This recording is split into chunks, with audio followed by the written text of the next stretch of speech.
Saturday, and my mom decided she was going to dig in our heels about the name, and she told me we'd picked a stupid name and she hated it. She wanted us to change it and name it Jack or Parker. She told me we had no business breaking a long-held tradition in our family, and there's a reason those traditions are there, so foolish people can't name the babies the worst names imaginable. She also said my in-laws must be so smug, thinking they'll have at least 2 stupidly named grandkids like they had all stupidly named kids. I lost my temper. I told her to shut up and accept that we're not naming our kids like she and Dad named me and my siblings. And I told her she would need to leave and learn to be more respectful, because I would not take those insults against my wife or her family lying down. My mom hated being told to shut up, and she said I had no excuse for rudeness to her face. I thought she was crazy when she was rude. No. You are not the a-hole here. It's so sad how, like, some parents can't let certain things go. Like, it's not your job. I think most people would have lost their temper at some point with a mom like that.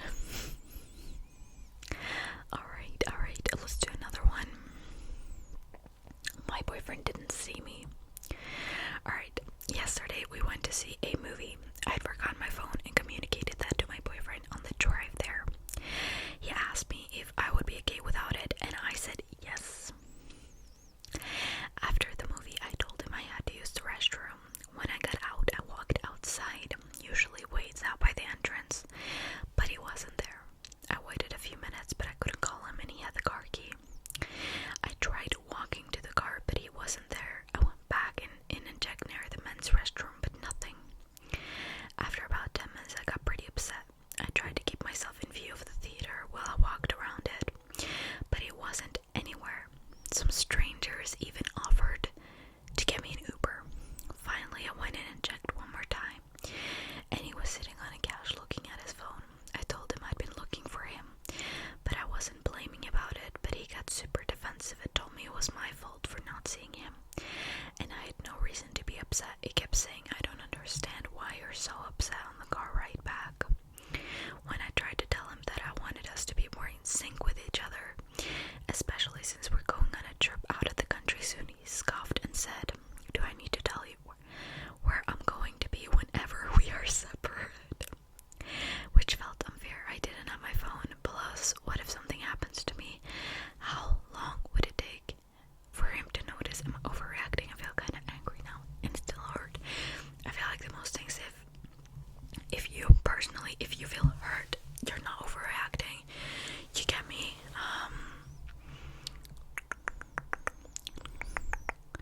I don't think I personally wouldn't get that upset over something like a little bit annoyed, yes, that he didn't look for me, but yeah, I wouldn't be this upset about this.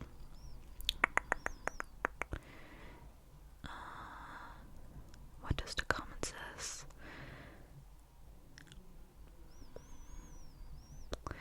Yeah, I mean, you should have told him where you were gonna meet, and she didn't tell him where she was gonna be, but if she's upset by it, that's fair, and they should have, communicated it a little bit better, and he shouldn't have got so defensive so quickly. Alright, next. AITA for reminding my ex I'm only responsible for my children and not all of his kids.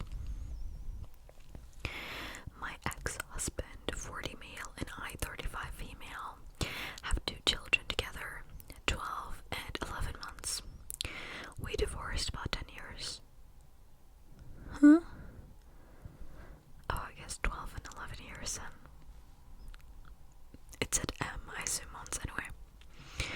Now, because I feel like he regressed as a husband and a father during my even worse when her younger son was born. He was acting like a high school or college kid or single 20-something with no kid. He spent more time with friends than with us. His friends were also treating me more like his mom and expecting me to pick him up from their houses when they needed to get on with stuff. He fought for 50% custody of our kids, which he wasn't given. And for the first 2 or 3 years, he had every other weekend and a 2-week period during the summer with them, as well as alternating holidays. He started being more involved and eventually did get 50% custody. It was at that time I found out he got some woman pregnant, and he realized with 3 kids he needed to get his act together. He ended up with full custody of his 3rd child. Then he met his wife. They have 2 more children together now. There are 2 kids in her life, but I don't believe they're her biological children anyway. Who she is also partially supporting. Those 2 kids don't live with them, but apparently she pays for stuff for their child.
request.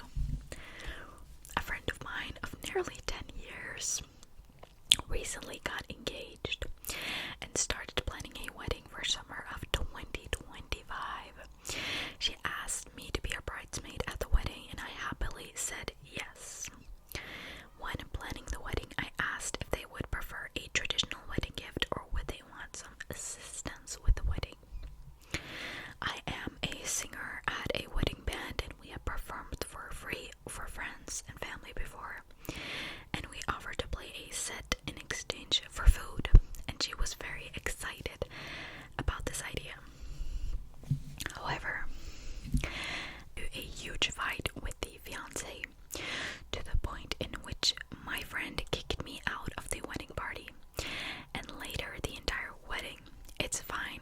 I couldn't pretend to be happy for them at the wedding. It's their day. If they don't want me there, it's okay. I, however, assume that since I'm no longer welcome at the wedding, I am not required to give a gift either. My former friends, her words, insisted that since they had booked us, we are required to perform at her wedding for free. I told her that we only perform for free for friends and family, and even they pay for accommodation and travel, as well as provide us with food at the event. If she wants us to perform, it'll be the standard fee since we are not friends. We have an opening to take the wedding, but we are not doing for free, since that she has bad-mouthed us to all our mutual friends. They think that in order to keep the peace, we should just do it as we had promised. Am I the a-hole here for not wanting to give an expensive value gift to someone who no longer considers me? That is so weird to me. Like, if me personally, if I had a friend who was performing at my wedding and we had a falling out, and there's bad blood between us, I wouldn't want that person to perform at my wedding because it would be bad energy, right?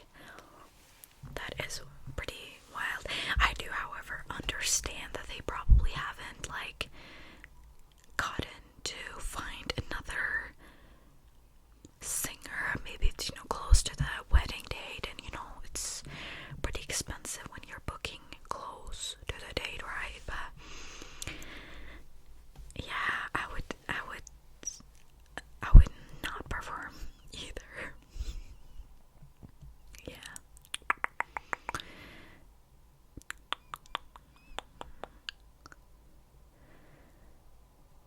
So strange.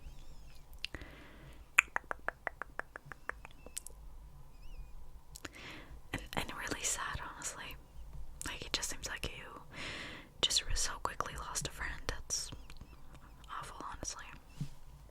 Anyway, AITA. I told the guy he smelled down there and may have hurt his feelings. Hi, appreciate if I can get some unbiased opinion. I was out with a guy. He was okay, nice, etc. What a nice compliment. Imagine he was nice, etc. Anyway, we started making out in his car after a nice date. I was a bit frisky, so started opening his pants. And I kid you not, when I say the whiff I got nearly made me vomit. I immediately and accidentally blurted out, "That's rancid." Date ended abruptly, and I can't help a fella was a bit a-hole-ish in how I handled it. I mean, I would be upset too if that was the reaction that I got, but if it was so bad that it almost made you vomit, like, that's kind of an involuntary reaction. Like, you can't necessarily control that. Yeah, I mean, you definitely did enough to say that. I would be upset too.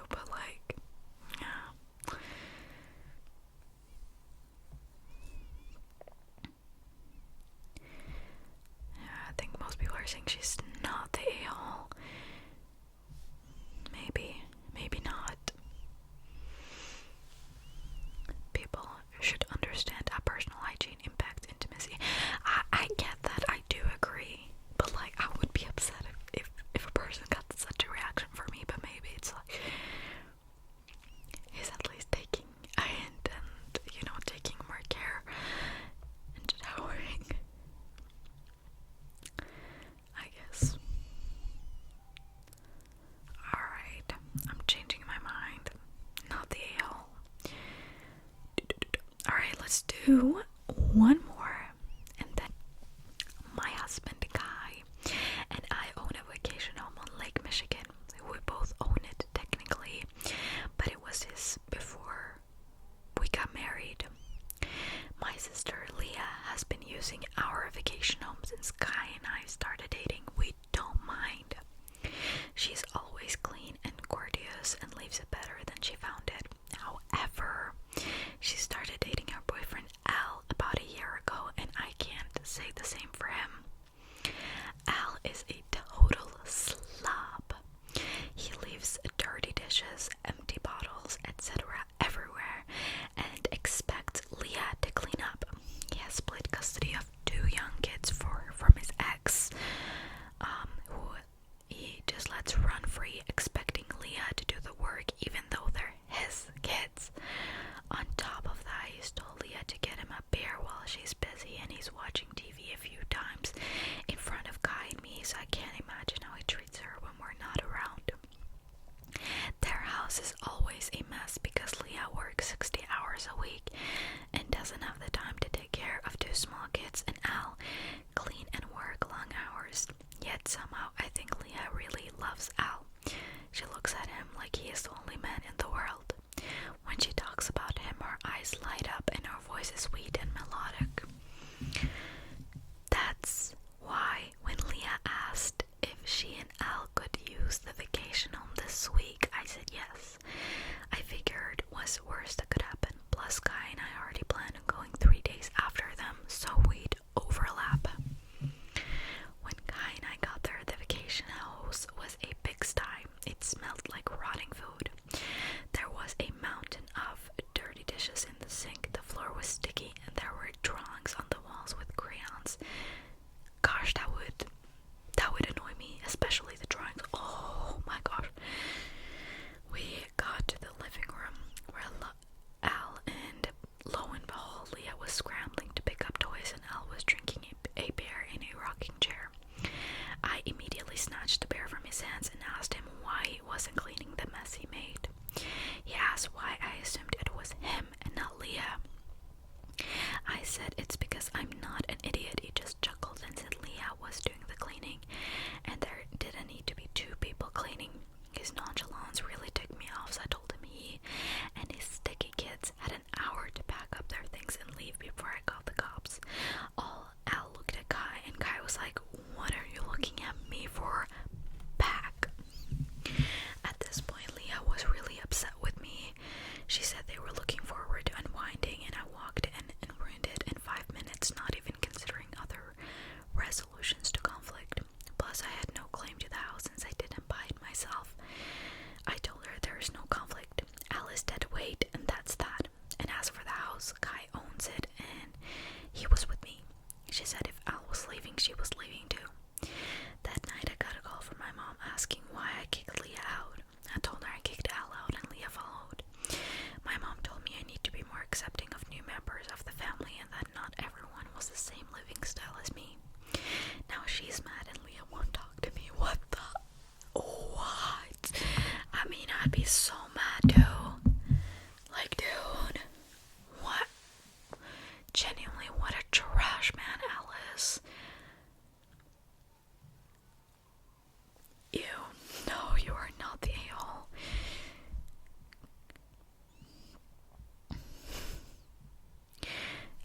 Absolutely. These types of guys thrive on entitlement, putting them in their place is the least they deserve.